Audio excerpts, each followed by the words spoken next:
Hello everyone friends, ये कहानी है एक बहुत ही बड़े लव ट्रायंगल की, जिसमें हमारी मेन एक्ट्रेस पहले एक तो उसकी गर्लफ्रेंड बनती है एंड देन दूसरे की, जो कि आपस में बहुत अच्छे बेस्ट फ्रेंड्स हैं। सो कहानी की शुरुआत में हम इन दोनों बेस्ट फ्रेंड्स ले यूजैंग एंड शाओ जॉनराओ को देखते हैं। शाओ जॉनराओ डॉक्टर है एंड ले यूजैंग एक बिजनेसमैन। जहाँ ये अपने टाइम का बहुत ज़्यादा पाबंद है, तो वहीं दूसरी ओर हमारी एक्ट्रेस को टाइम की बिल्कुल भी चिंता नहीं है। ये एक रिपोर्टर है एंड इसके बॉस से फ़ोन कर कर के उठाते हैं कि उठ जाओ, तुम्हें आज एक्ट्रेस जिंग जिंग का इंटरव्यू लेना है एंड अगर तुमने ना लिया तो तुम्हारी नौकरी गई। ये काफ़ी जल्दी में तैयार होकर एयरपोर्ट जाती है, जहाँ से एक इसका कंपटीटर रिपोर्टर पहले से ही यहाँ पे था।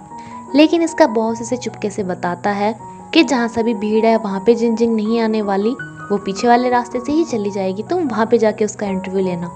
ये एक्ट्रेस जिंग जिंग ली यूजैंग की कंपनी में ही काम करती है, जिसे पता चलता है कि इसे काफ़ी ज़्यादा गलत तरीक़ों से आज एक्ट्रेस इतने अच्छे मुकाम पे पहुंच पाई है। दरअसल आज तक इस कंपनी को इसके पापा ही संभाल रहे थे, जिनकी एज तो काफ़ी ज़्यादा हो गई थी, इसलिए इनकी कंपनी में घोटाले होते ही रहते थे। ये भी एयरपोर्ट पे ही आ रहा होता है एंड दू शाओसू, जो कि इतनी जल्दी में थी, ये इससे टकरा जाती है। लेकिन ये अपने आप ही सॉरी वगैरह बोल के यहाँ से जा रही थी, बट ये इसे कहता है कि तुम ठीक तो हो ना। ये काफ़ी ज़्यादा जल्दी में थी, इसलिए एकदम से चली जाती है। एंड लेई को इससे याद आती है एक ऐसी लड़की की जो कि इसे काफ़ी ज़्यादा नशे में मिली थी। जिंग जिंग यहाँ से जा चुकी थी, इसलिए इसका पीछा करती है एंड जिंग जिंग अपनी कार पूरी स्पीड में भगा लेती है। लेई को मालूम पड़ता है कि इसके पापा को अटैक आया है, इसलिए अब कंपनी की सारी जिम्मेदारी इसी के ऊपर आ जाती हैं।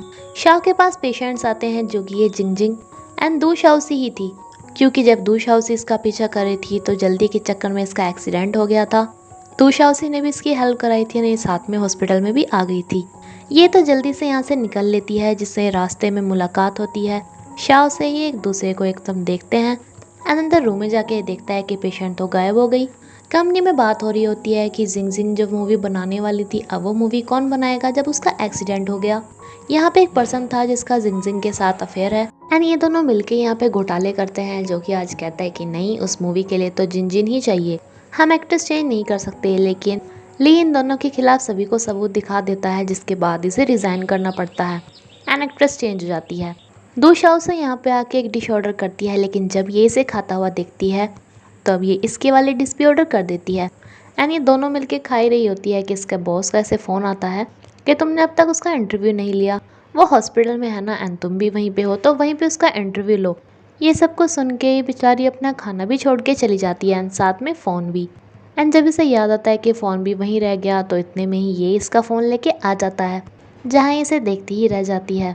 इस चक्कर में से गाड़ी भी नहीं दिख रही थी, जिससे इसे शाओ ही बचाता है। ना इसे थैंक यू बोल के ये तो निकल लेता है, बट इंटरव्यू तो इसे किसी तरह लेना ही था, इसलिए ये नर्स बन के ऊपर जाती है।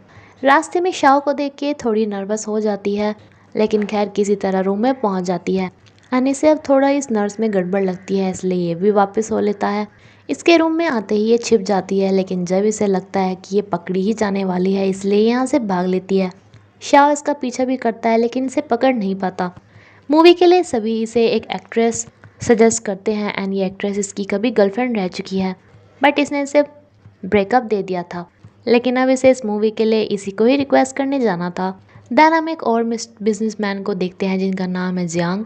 इनकी लड़की ली से बहुत ही ज़्यादा प्यार करती है, लेकिन इनका ही एक असिस्टेंट है लिन शान यून, जो कि ली को अपना दुश्मन मानता है, अपना कंपटीटर मानता है। इसलिए अपने बॉस को भी कहता है कि बॉस, जैसा कि आजकल उनकी कंपनी में हलचल हो रही है, तो हमें इसका फ़ायदा उठाना चाहिए। किसी तरह फ़ोटोज़ तो इसे निकालनी ही थी, इसलिए ये खिड़की के रास्ते से ऊपर जाती है इसकी फ़ोटोज़ निकालने के लिए। लेकिन यहाँ पर शाओ आ जाता है एंड ये पेशेंट की जगह इसी की फ़ोटो क्लिक करने लगती है, बिकॉज इसे काफ़ी ज़्यादा हैंडसम लग रहा था। शाओ को ये सब नोटिस होने पे इसे डांटने आया था, लेकिन ये तो नीचे ही गिरने वाली होती है, जिसे अब इसकी हेल्प करनी पड़ती है एंड ये इसे ऊपर ले आता है। लेकिन ये तो इसके ऊपर ही बैठ के बस हंसे ही जा रही थी, जिसे कहता है कि अब तुम मेरे ऊपर से उतरोगी क्या, क्योंकि नीचे से फर्श बहुत ज़्यादा ठंडा है। तभी यहाँ पर एक नर्स आती है एंड इन दोनों को ऐसी हालत में देख के ये इसका दिल टूट जाता है। ये तो यहाँ से चली जाती है, लेकिन दू शाओसू से कहती है कि मुझे नहीं पता था कि तुम्हारी इतनी ज़्यादा फ़ैन फॉलोइंग है। बेचारी नर्स का तो दिल ही टूट गया। वो तुमने मुझे मेरा फ़ोन लौटाया था ना, तो मैं तुम्हें थैंक यू बोलने के लिए आई थी। लेकिन इसे कहता है कि अच्छा, तो तुम अपनी जान जोखिम में डाल के मुझे यहाँ थैंक यू बोलने आई हो, सच सच बताओ बात क्या है। देन इसे बताना ही पड़ता है कि मैं रिपोर्टर हूँ, मुझे उसकी फ़ोटोज़ क्लिक करनी थी। इसे कहता है कि अच्छा अगर तुम यहाँ से गिर जाती तुम्हारी टांग टूट जाती तो, क्योंकि ये बहुत ज़्यादा केयरिंग है। दूसरा उसे से कहती है कि अब जब मैंने इतना रिस्क ले ही लिया है, मैं ऊपर तक आई गई, तो प्लीज़ मुझे इसकी कंडीशन के बारे में कुछ बताओ ना जिसे मैं छपवा सकूँ, या फिर मुझे इसकी फ़ोटोज़ तो क्लिक करने ही दो। लेकिन ये इसे साफ मना कर देता है। दूसरा उसे इसे ब्लैकमेल करती है कि अगर तुमने ऐसा नहीं किया ना तो मैं तुम्हारे पूरे स्टाफ में बात फैला दूंगी कि मैं तुम्हारी गर्लफ्रेंड हूँ, लेकिन तुम मुझे टाइम नहीं देते। तो ये कहता है कि अच्छा है सब, फिर मुझे टाइम दे देंगे, मुझे थोड़ा रेस्ट करने का मौका मिलेगा। इसका ये बहाना भी नहीं चल पाता एंड ये इसे यहाँ से बाहर लेके चला जाता है। लेकिन ये इतने में यार थोड़ी ना मानने वाली थी, ये इसके लिए बहुत सारी कॉफ़ी लेके आती है। ये इसे कहता है कि चाहे कितना ही मस्का लगा लो, मैं तुम्हें इंटरव्यू तो नहीं लेने दूंगा। बट ये कहती है कि मैं यहाँ पे इंटरव्यू के लिए थोड़ी ना आई हूँ। एंड ये सबके सामने दिखाना स्टार्ट कर देती है कि जैसे ये इसकी गर्लफ्रेंड है एंड सब मान भी लेते हैं। देन हम मिस्टर श्यांग की लड़की को देखते हैं जिसके बारे में मैंने बताया कि ये ली को काफ़ी ज़्यादा पसंद करती है, लेकिन ली का इसमें कोई इंटरेस्ट नहीं है एंड ये इसे घंटों वेट करा के ऐसे ही भेज देता है। ये दोनों एक दूसरे को भाई की तरह मानते हैं। तो शाओ जैन रोनी से बताता है कि पता है मुझे ना एक लड़की मिली, वो बहुत ज़्यादा फनी एंड हमेशा हंसती ही रहती है, बहुत ज़्यादा हार्ड वर्किंग भी है एंड बहुत ज़्यादा काइंड भी। ये इसे कहता है कि अच्छा तो शायद तुम्हें प्यार हो गया है, बट ये कहता है कि नहीं नहीं ऐसा कुछ नहीं है। दू शाओजू को इसका बॉस बताता है कि उस मूवी में से ना वो एक्ट्रेस चेंज हो गई है, तो इसके बारे में कंफर्म करके मुझे बताओ उस एक्ट्रेस से।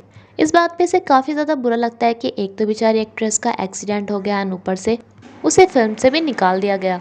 एक स्कूल बस का एक्सीडेंट हो गया था जिसके बच्चे यहाँ पर पेशेंट बन के आए थे, जिनमें से एक का ब्लड बहुत ज़्यादा रेयर था जो यहाँ पे किसी को भी नहीं मिलता। लेकिन दूशाउज़ू बताती है कि मेरे वाला ब्लड भी यही है, इसलिए तुम मेरा ब्लड ले लो, मैं बहुत ज़्यादा स्ट्रांग हूँ, मुझे कुछ नहीं होगा।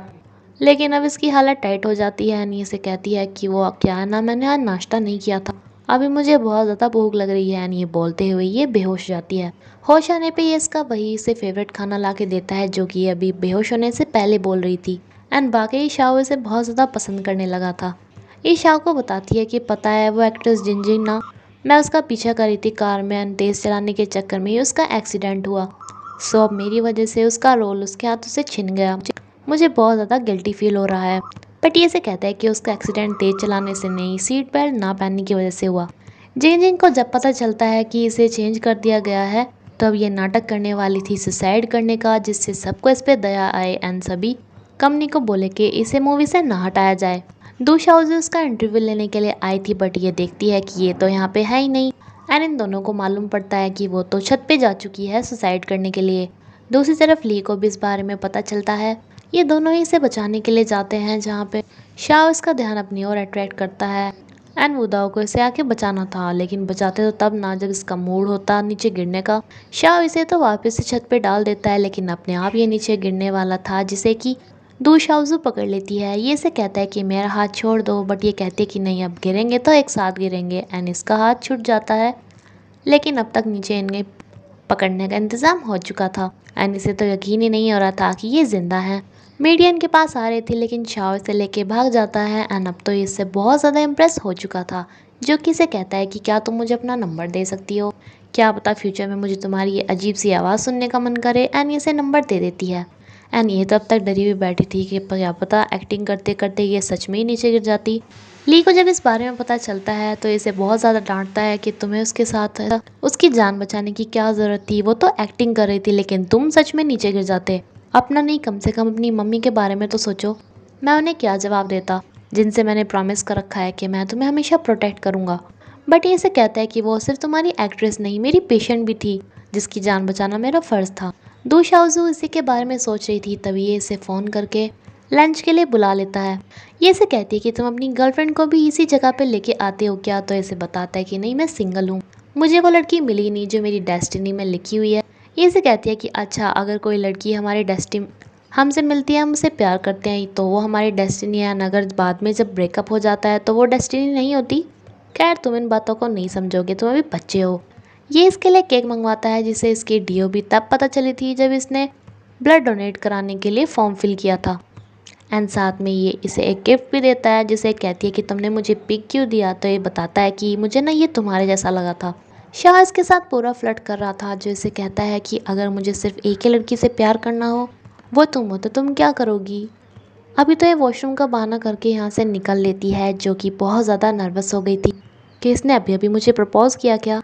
खैर काफ़ी सारी हिम्मत करके ये वापस जाती है, जहाँ रास्ते में ये ली से मिलती है एंड इसी के साथ ये एपिसोड यहीं पे ख़त्म होता है फ्रेंड्स अगर आपको ये सीरीज़ अच्छी लगी, आप चाहते हैं कि मैं इसे आगे कंटिन्यू करूँ एंड ये भी देखना चाहते हैं कि अब ये दोनों फ्रेंड्स के साथ कैसे सेट होगी, तो प्लीज़ इस वीडियो को लाइक करें एंड कमेंट करके मुझे बताइएगा। Thank you.